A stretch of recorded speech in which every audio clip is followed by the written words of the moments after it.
À plusieurs reprises, au cours de notre lecture de l'œuvre de Lévinas, est apparu le mot « visage ». Le moment est venu d'aborder ce terme de face, si je puis dire, et d'essayer de comprendre sa ou ses significations et comment vont se cristalliser en lui les moments les plus importants de ce parcours vers la vraie vie. C'est dans un texte daté de 1951 et intitulé « L'ontologie est-elle fondamentale ?» que le terme apparaît pour la première fois, comme réplique à la philosophie de Heidegger, nommée, selon la terminologie forgée par ce philosophe, ontologie fondamentale. Dans ce petit et important article, Lévinas met en question la grande thèse de Heidegger, selon laquelle notre existence est d'un bout à l'autre compréhension de l'être.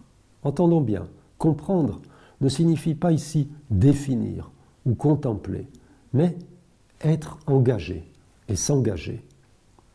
Être au monde, ou comme on dit bien en français, en être. Nous sommes d'emblée, du fait même de notre situation, pris dans le circuit de la compréhension et de l'incompréhension de l'être. L'incompréhension n'étant que le mode déficient de la compréhension. Le mot ontologie signifie d'ailleurs compréhension de l'être.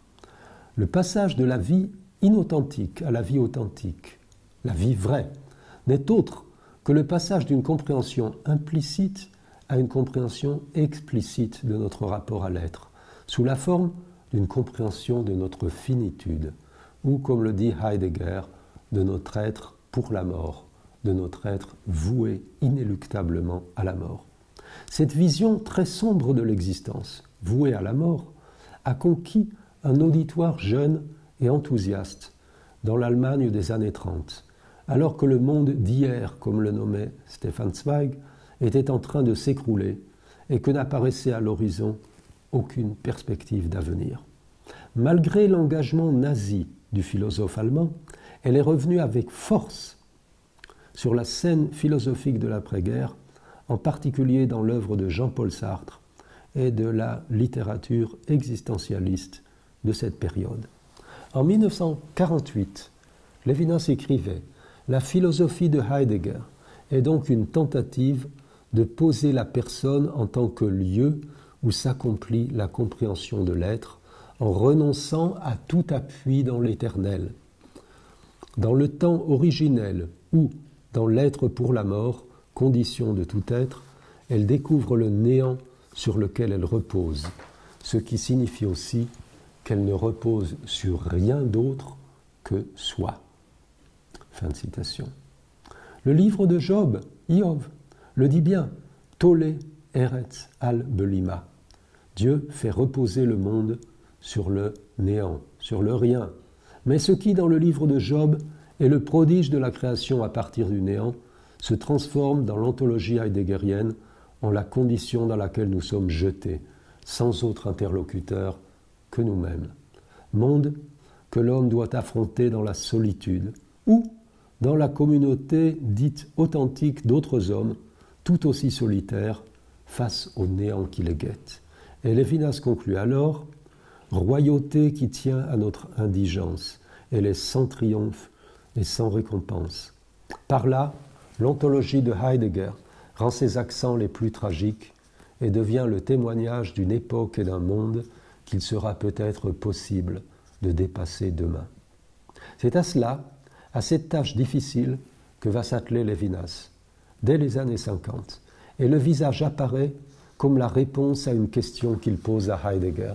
N'y a-t-il pas une relation qui précède la compréhension et la rend possible? Donc une relation plus fondamentale que la compréhension de l'être posée par Heidegger comme fondement de l'existence. D'où le titre de l'article « L'ontologie est-elle fondamentale ?» Et Lévinas répond « Heidegger a raison. Tout rapport avec ce qui est nécessairement fondé sur notre compréhension de l'être de ce qui est. Cette compréhension de l'étant comme tel précède toute relation avec lui et la conditionne, sauf pour autrui. Sauf pour autrui. Autrui est l'exception. Non pas parce que nous ne cherchons pas à comprendre autrui, bien au contraire, mais parce que la relation à autrui, comme dit Lévinas, déborde la compréhension. Quelle est cette relation différente de tout autre et qui ne relève pas de la compréhension. En quoi autrui diffère-t-il de tout autre étant et déborde-t-il la compréhension que nous pouvons avoir de lui? Lévinas répond: avant d'être objet de compréhension, autrui est notre interlocuteur. Il est celui à qui l'on parle, que l'on invoque, et celui qui nous parle. Plus fondamental que l'ontologie est la parole. Le langage précède la compréhension de l'être. On pense ici à la façon dont les sages d'Israël ont interprété le récit de la création. Je cite Pirkei Avot, c'est par 10 paroles que le monde a été créé. Et même le premier verset, le premier livre de la Torah, où il n'est pas fait mention de la parole, est lui aussi une parole, un Mahamar. Et avant d'être pour nous celui que nous cherchons à comprendre, Dieu est celui qui nous parle, nous bénit, nous ordonne de ne pas consommer le fruit de l'arbre de la connaissance du bien et du mal, et qui, après la faute, questionne l'homme et lui révèle le prix de ce savoir. Mais Dieu est aussi celui qui achève sa création en donnant à l'homme une aide qui soit son vis-à-vis, soit une interlocutrice qui tourne vers lui son visage et lui parle. C'est bien ce thème de la préséance du langage sur l'être, de la parole et de l'écoute sur la vision que reprend à sa façon Lévinas lorsqu'il dit dans le livre Entre nous, comprendre une personne, c'est lui parler. Il ne s'agit pas seulement d'ajouter le langage à la compréhension pour permettre une meilleure compréhension. Non, c'est remettre en question la compréhension comme forme originelle et ultime de la relation, et ainsi contester ce que la compréhension rend possible, à savoir la possession et la consommation. Nous venons de mentionner l'interdiction de consommer le fruit de l'arbre de la connaissance. On peut se demander, pourquoi la Torah parle-t-elle de la connaissance sous la forme d'un fruit interdit à la consommation? N'est-ce pas une façon bien grossière de parler du savoir qui ne se produit pas dans la bouche qui consomme, mais dans l'intellect? Or, Lévinas l'explique fort bien. Connaître, c'est prendre possession, et donc pouvoir consommer l'objet connu. C'est à cette prétention que s'oppose le visage d'autrui, notre interlocuteur et notre contradicteur. Comme le dit fort bien l'expression biblique « Ezer kenegdo », une aide qui lui soit opposée.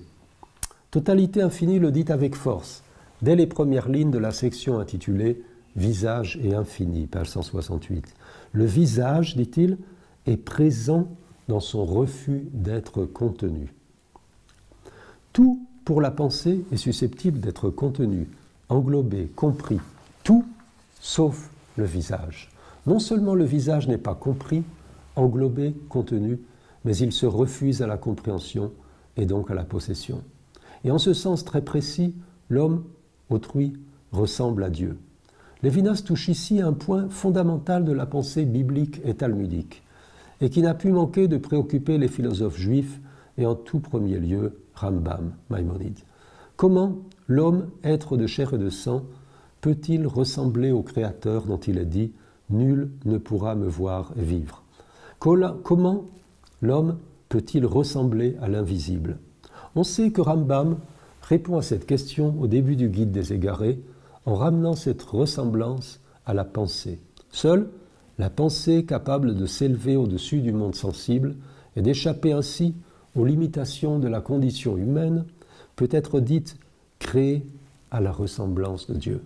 Rambam se soumet ainsi aux exigences de l'intellectualisme philosophique et refuse la lecture littérale du texte biblique qui nous dit que non seulement l'homme a été façonné par Dieu à sa ressemblance, mais que cette ressemblance est réalisée par la création d'un Adam qui soit à la fois masculin et féminin. Je cite ici le texte de la Torah. « Et Elohim créa l'homme selon sa forme, à la forme d'Elohim il le créa, mâle et femelle, il les créa. » S'il ne s'agit pas ici de la pensée, quel peut être le sens de ce tselem que nous traduisons par forme? Nous sommes guidés ici par Rashi qui enseigne « Et Dieu créa l'homme selon sa forme, selon le modèle qu'il fit pour lui, car tout fut créé par la parole, mais l'homme fut créé par les mains. Comme il est dit dans le psaume 139, « Tu m'as façonné d'avant et d'arrière, et tu as posé sur moi la paume de ta main. » Comme, dit Rachi, une monnaie frappée d'une effigie. Commentaire surprenant. Tout a été créé par la parole divine, sauf l'humain prélevé de la terre que Dieu façonna de ses mains, dans la proximité la plus grande, mais aussi dans toute la chaleur et la tendresse du contact de la paume des mains sur ce corps et ce visage en formation. Pourquoi, lorsqu'il est question de l'humain, faut-il imaginer une action directe des mains de Dieu? C'est bien pour nous écarter d'une réduction de l'humain à la pensée, jugée par les philosophes seul digne de l'intérêt divin, et nous obliger à prendre en considération la concrétude du corps modelé par Dieu et particulièrement le visage tourné vers autrui. Les mains de Dieu façonnent un visage tourné vers autrui et exposé à un autre visage façonné par Dieu dans cette même tournure. C'est bien le sens de la racine hébraïque pano, pe-nun-he, qui a donné le mot panim, signifiant littéralement les tournures, sans la connotation de visibilité que comporte le mot visage. Dans un chapitre remarquable du Guide des Égarés, première partie, chapitre 37, Rambam définit le mot panim, tout d'abord comme présence immédiate, sans intermédiaire, comme il est dit dans le livre de Shemot, chapitre 33, verset 11, et Hachem parla à Moshe, panim el panim. Littéralement, tournure vers tournure, visage vers visage. Le visage panim est donc parole, dit Rambam, sans l'intermédiaire d'un ange. Être exposé au visage divin signifierait, selon Rambam, être exposé à son attention, à sa sollicitude, le visage désignant alors ce que les théologiens nomment la hashgacha, traduite improprement par providence, mais qui signifie plus précisément l'attention soutenue, donc la façon qu'a Dieu d'être tourné vers nous, comme le dit bien la bénédiction prononcée par les Kohanim, Ya'er Hashem panav elecha vichuneka, que Dieu éclaire son visage tourné vers toi et qu'il te prenne en pitié.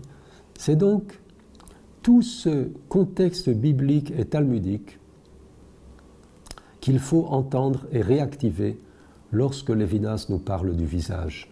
À sa façon, Lévinas répond à la question évoquée plus haut. Comment l'homme peut-il ressembler à Dieu? Comment le fini, cet être fini qu'est l'homme, visible comme tout autre objet, exposé au regard, peut-il ressembler à l'infini, invisible par définition, puisqu'il déborde de toute forme? À cela, Lévinas répond. C'est uniquement dans le face-à-face que se produit la ressemblance avec Dieu. Ce n'est pas en me plaçant devant un miroir ou en m'absorbant dans la contemplation de mon visage reflété par la rivière, comme Narcisse, que je retrouverai cette ressemblance. Bien au contraire, c'est en me détournant de cette posture narcissique et en me tournant vers autrui que je m'expose à cette ressemblance. Et cela, non pas parce qu'autrui ressemblerait à Dieu, ce qui est tout aussi absurde que de prétendre, moi, lui ressembler, mais parce qu'autrui échappe à toute ressemblance, y compris à la sienne propre. C'est parce qu'autrui est panim, à la fois tourné vers moi et détourné, s'exposant à la visibilité et lui échappant, s'exposant à la prise et à la violence et lui opposant la résistance d'un refus absolu d'être pris, contenu, englobé. C'est de cette façon qu'il ressemble à Dieu. Avant toute chose, le visage est parole, le visage parle. Il ne parle pas seulement lorsqu'autrui ouvre la bouche et se fait entendre. Il parle avant la parole, avant l'énonciation d'un mot, l'expression d'une pensée ou d'une volonté. Il fait entendre une parole d'avant le langage institué et codifié, une parole que l'on peut qualifier d'originelle et même, dans la suite du récit de la création, de parole divine. En quoi cette parole divine qui précède tout langage est-elle divine? N'est-elle pas aussi humaine que ma propre parole? Ne provient-elle pas d'une nature humaine identique à la mienne? C'est ici qu'intervient une notion fondamentale développée par Lévinas dans Totalité infinie et d'une autre façon dans Autrement qu'être. Une notion contraire à la bonne logique qui préside à tout discours philosophique rationnel. La logique veut qu'autrui ne diffère pas essentiellement de moi. Toute différence entre nous étant due à des propriétés empiriques, donc contingentes. Qu'importe, diront les philosophes, la couleur des yeux et des cheveux, ou le fait que ce visage est celui d'un homme ou d'une femme, d'un enfant ou d'un vieillard, puisque nous sommes les uns et les autres membres d'une espèce unique composée d'égaux et d'alter-égaux. Tout cela paraît évident si l'on s'en tient à un plan abstrait. Et Lévinas semble lui-même s'y tenir lorsqu'il affirme « le visage n'est pas ce que nous voyons d'autrui ». Mais Lévinas ne peut ni ne veut se maintenir à ce plan abstrait, puisqu'il pratique la phénoménologie qui est le retour au concret. Ce n'est pas la compréhension abstraite, mais le retour au concret qui nous oblige à parler du visage comme ce qui échappe à la visibilité. Autrui ne nous apparaît pas comme membre de l'espèce humaine, mais comme séparé de nous, comme autre, autrement autre que l'arbre ou la maison, comme autre qui n'est pas simplement vu et ainsi offert à ma prise, mais comme cet autre qui me regarde et qui me parle même lorsqu'il ne fait que me regarder. Certes, il y a là, dans ce regard tourné vers moi et dans cette parole muette, une relation. Mais cette relation ne réduit pas l'autre au même, bien au contraire. Elle préserve et renforce cette différence qui se creuse entre moi et autrui, au point que même l'approche la plus grande ne peut l'abolir. D'où provient cette différence entre moi et autrui? Pourquoi tranche-t-elle sur toute autre relation qui se produit entre moi et un objet quelconque? Pour que se produise une séparation absolue, il faudrait qu'autrui n'appartienne pas à l'ordre du monde et des phénomènes, qu'il tranche dans son apparition même sur tout autre phénomène, et qu'il ouvre une autre dimension que celle de l'être livré au regard et à la compréhension, dimension que Lévinas nommera l'autrement qu'être. Ce que Lévinas nous donne à voir et à entendre, c'est précisément la façon dont se produit autrui dans la rencontre avec lui. Pour autant que nous soyons prêts à le rencontrer et à nous exposer à son regard et à la parole muette que fait entendre le visage dans son expression mobile et changeante. Autrui se produit, dit Lévinas, comme la présence d'un être n'entrant pas dans la sphère du même, présence qui la déborde, fixant son statut d'infini. Que signifie ce débordement? Pourquoi le nommer infini? Autrui échapperait-il, lorsqu'il se présente à nous dans la nudité de son visage, à la finitude qui est, disait Heidegger, la marque de notre condition humaine?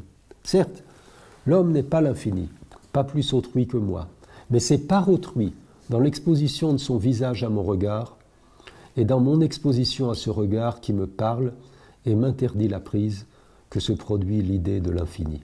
L'idée de l'infini, c'était bien sûr la découverte de Descartes dans la troisième des méditations métaphysiques.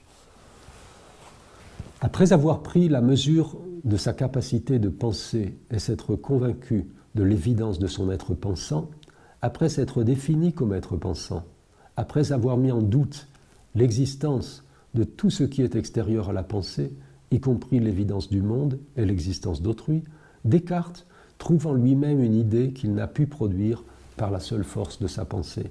L'idée d'un être infini et parfait, autrement dit l'idée de Dieu. C'est grâce à cette idée d'un Dieu parfait qui ne peut nous tromper que Descartes pourra retrouver la foi en l'existence du monde et des autres. L'idée de l'infini est ainsi pour lui la garante de l'existence du monde fini. Lévinas reprend à sa façon la démarche de Descartes, mais non pas comme preuve de l'existence de Dieu, mais comme compréhension phénoménologique d'autrui. Autrui m'échappe par la présentation de son visage qui fuit toute compréhension, se refuse à toute compréhension et à la violence que cette compréhension implique, parce qu'en lui et par lui, dans l'événement de la rencontre, se produit pour moi concrètement l'idée de l'infini. Lévinas écrit « Ce débordement qui se produit donc dans le visage d'autrui se distingue de l'image du liquide débordant d'un vase, parce que cette présence débordante s'effectue comme position en face du même. Autrement dit, le débordement n'est pas un phénomène physique qui serait une propriété d'autrui, mais il est dû au dynamisme même de la rencontre. C'est le choc produit par la rencontre entre moi, le même, et l'autre, qui permet la production de l'idée d'infini. Et, inversement, l'idée d'infini ne se peut que dans cette rupture de l'ordre des phénomènes provoquée par l'apparition dérangeante d'autrui. Et Lévinas poursuit, l'idée de l'infini, l'infiniment plus contenu dans le moins, se produit concrètement sous les espèces d'une relation avec le visage. L'idée de l'infini, qui jouait un rôle épistémologique chez Descartes en tant que garantissant la connaissance sûre et certaine du monde extérieur, se transforme ici en une épreuve éthique. Autrui m'interpelle, il me met en question, il m'interrompt dans ma course solitaire et dans mon impatience et mon avidité de consommer le monde. Il me confronte à une extériorité radicale qui met en question mon droit à l'être et mon droit d'occuper l'être. Lévinas dira, la question fondamentale n'est pas pourquoi y a-t-il l'être plutôt que rien, mais pourquoi ai-je droit à l'être? En m'emparant de l'être, ne suis-je pas en train de léser autrui et de le chasser hors du monde, comme le fit Caïn pour Hevel, et comme c'est encore le cas lorsque je veux faire taire la question qui m'est posée par autrui. Car, à la différence absolue à laquelle m'expose autrui, on ne peut opposer qu'une violence absolue. C'est la tentation du meurtre qu'éveille le visage d'autrui. Aussi, le visage est-il, comme le dit fort bien un commentateur de Lévinas, Bernard Waldenfels, a turning point, ou comme il le dit dans sa langue en allemand, ein Umschlagstelle, turning point between the one and the other, where a certain dispossession takes place. Un tournant, on l'avait bien dit à propos de Panim, un tournant entre le propre et l'étranger, où se produit une certaine dépossession.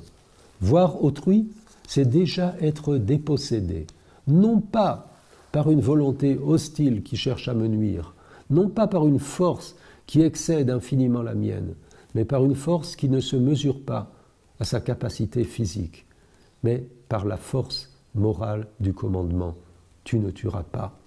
Autrui ne s'oppose pas, mais s'impose à moi. Il s'impose à moi dans sa faiblesse, dans sa vulnérabilité, dans son exposition à la mort. Résistant à ma connaissance et à ma volonté de tout réduire à moi, il m'ouvre, dit Lévinas, à l'infini de sa transcendance.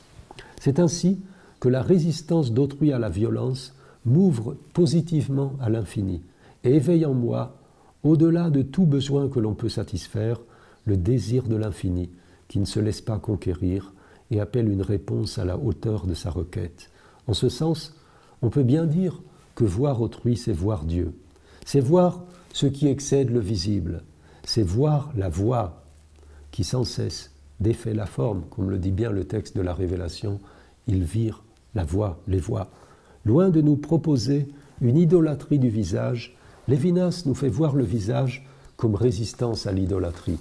Voir le visage, c'est déposer les armes, c'est entendre une parole de paix venue de plus haut que tout ce qui sépare les hommes. C'est entendre une parole qui transcende tout ce qui nous oppose les uns aux autres, parole que l'on peut qualifier de prophétique et même de messianique. Parole utopique, certes, dans un monde déchiré par les conflits, et à juste titre soupçonneux à l'égard de tout ce qui se prétend prophétique ou messianique. Mais cette prophétie pacifique qui se produit dans le visage d'autrui est la condition même de la sociabilité. Ne dit-on pas en hébreu, lorsqu'on aborde autrui, shalom. Shalom, paix au lointain et au proche, dit Hachem. Shalom au prochain, qui est aussi le lointain. Shalom au lointain, qui est aussi mon prochain. Shalom à celui qui me fait entendre la parole du plus proche et du plus lointain. Shalom, disent les sages, est un des noms de Dieu. Dire shalom à son prochain, c'est déjà sortir d'un monde gouverné par la violence et s'ouvrir à l'infini, venu à nous du monde qui vient, Olam Haba. Baruch Haba, disons-nous à autrui en lui disant shalom, Baruch Haba, la Olam Haba. Bienvenue au monde qui vient.